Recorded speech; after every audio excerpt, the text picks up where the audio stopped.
Di ba, naalala ninyo yung sinabi ni Maudig sa kanyang programa? Sabihin mo niya, sinabi niya daw kay Inday, kung bakit kailangan mo ng confidential funds. Para niya gamitin sa inyo. Para niya... Kahit nga dito, hindi ko po masabi. Baka ma-restrict po tayo. Di ba? Pero alam na ninyo kung ano yung sinabi ni Digong.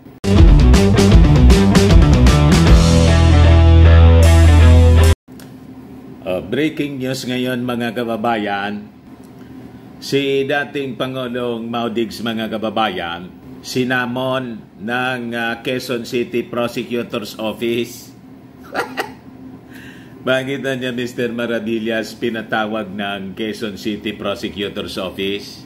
Nireklamo kasi ng Makabayan Black Congresswoman na si Franz Castro yung ginawa nga kasing pananakot na yun doon sa programa niyang gikan sa masa para sa China para sa masa dahil sa nag-ugat doon sa issue ng confidential funds ng kanyang anak na si Inday. O ngayon nag-file ng formal na reklamo si Franz Castro po. Kaya ayon, sinamon ngayon mga kababayan ng Quezon City Prosecutor's Office. Ayan breaking news. Quezon City Prosecutor summons Rodrigo Duterte for probe on grave threats complaint. Yan kasi ayaw pang manahimik. Retire na nga mga kababayan. Ayaw pang manahimik. Ayan tuloy. Kaso, yung kinakaharap ngayon mga kababayan, other than yung sa ICC, may local case na siya at may isa pang naghihintay sa kanya mga kababayan. Yung pagpakulong niya kay dating Senador Laila De Lima. Yan po yung balita ni News 5. De Lima, kakasuhan sina ex-President Duterte, SOJ, Aguirre, tambak na kaso po. You see? But before ko ibigay sa inyo mga kababayan yung complete story, click subscribe muna dito sa ating YouTube channel and hit the notification bell para lagi po kayong updated sa mga kaganapan dito sa ating bansa. Like and share na rin po ninyo ng ating video para marami yung makapanood. At wag na rin po ninyo mga kababayan na skip yung ating mga commercial ads para tuloy-tuloy ang pag-unlad ng bagong Pilipinas. Ngayon, sa mga naghahanap po ng malinis at spacious na fitness gym, bumisita lang po kayo sa aming Colossal Fitness Gym.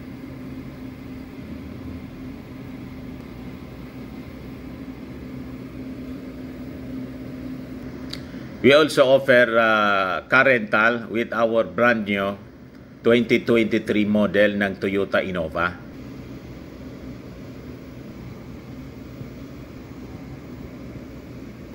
Tumatanggap din po kami ng booking for those who are planning to travel via PAL and Cebu Pacific, and bills payment po for Meralco bills, PLDT, etc. Ang Colossal Fitness Gym po ay matatagpuan sa 3rd floor ng Security Bank Building, Lanco Business Park, Legazpi City, Albay. Para sa inyong mga inquiries, hanapin lang po ninyo yung aking anak, Jilon Maravillas. Contact number po, 0966-802-0949.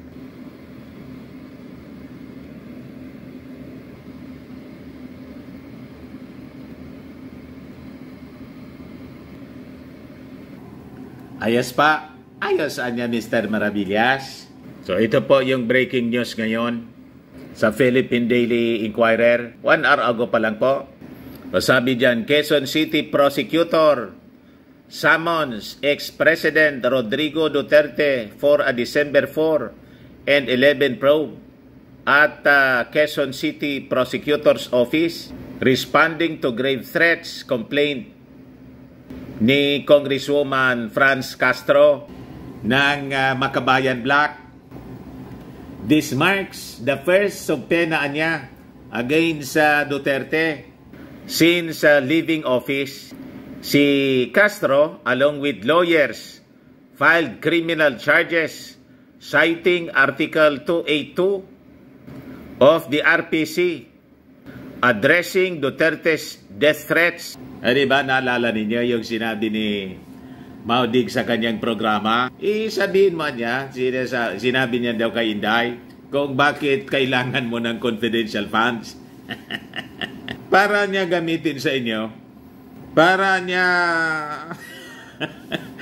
kahit nga dito, hindi ko po masabi. Baka ma-restrict po tayo.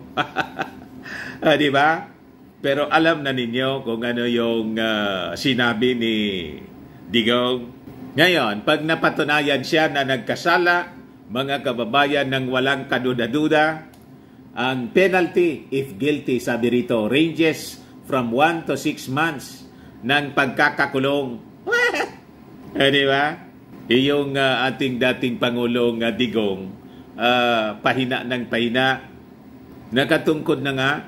And last time, parang last week pa lang mga kababayan, na-slide, tinakbo nga ng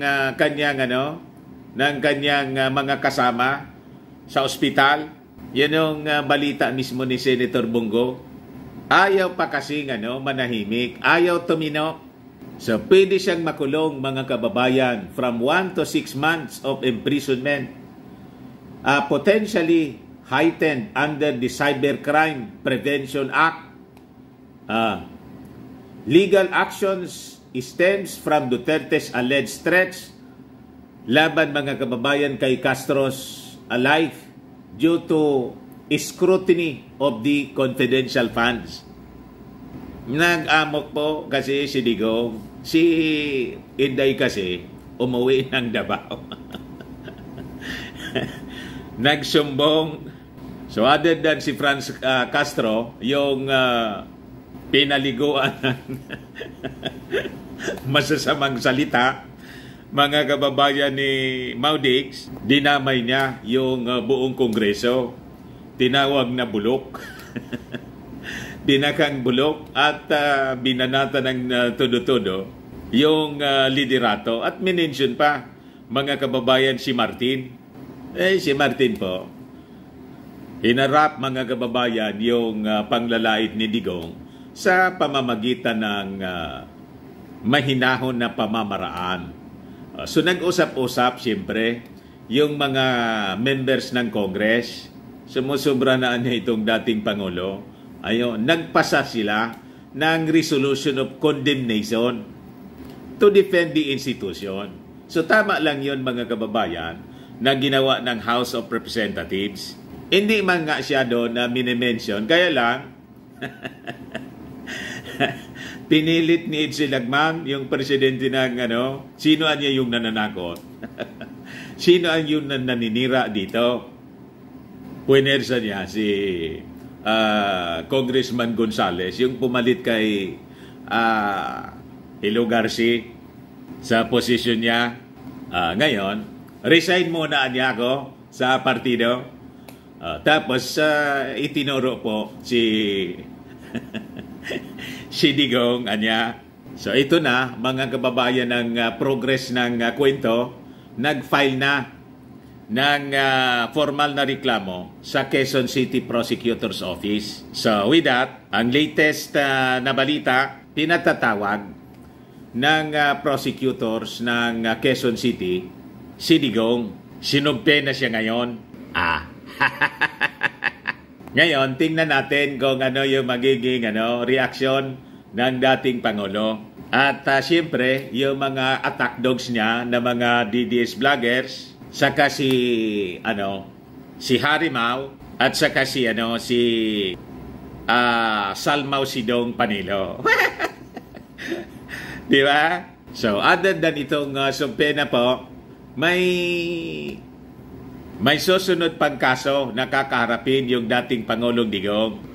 Ito na ngayon, mga kababayan, ang susunod niyang kakaharapin. Kasi si De Lima po, sabi, kakasuhan sina dating Pangulong Digong, pati si dating Justice Secretary Vitaliano Aguirre. Sabi dyan sa balita, a matter of justice sa panayam ni dating senador.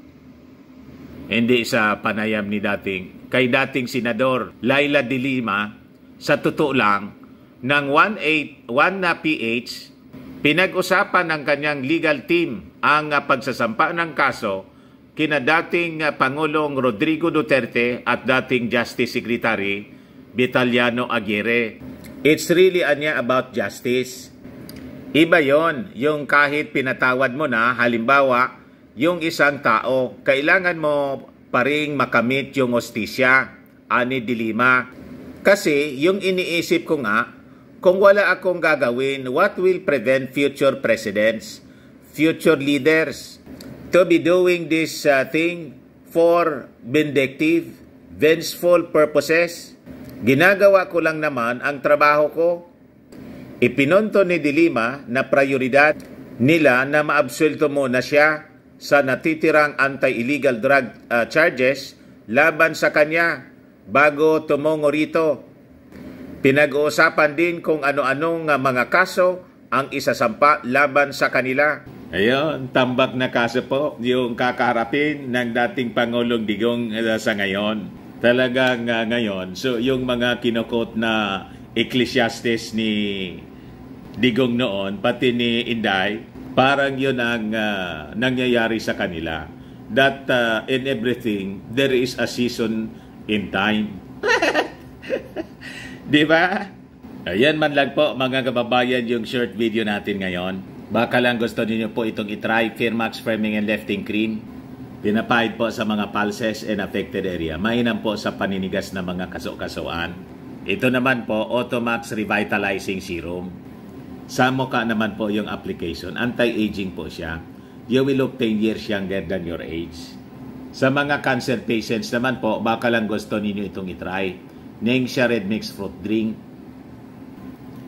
Hindi man po siya gamot, food supplement siya. Kaya lang, gawa siya mga kababayan sa goji berry. Yung goji berry may anti-cancer properties. Ayos. Kayo mga inquiries po ninyo, dumiritso na lang kayo sa aming messenger sa Facebook para masagot namin agad. Ako po si Dante Maravillas. Bye-bye po. God bless.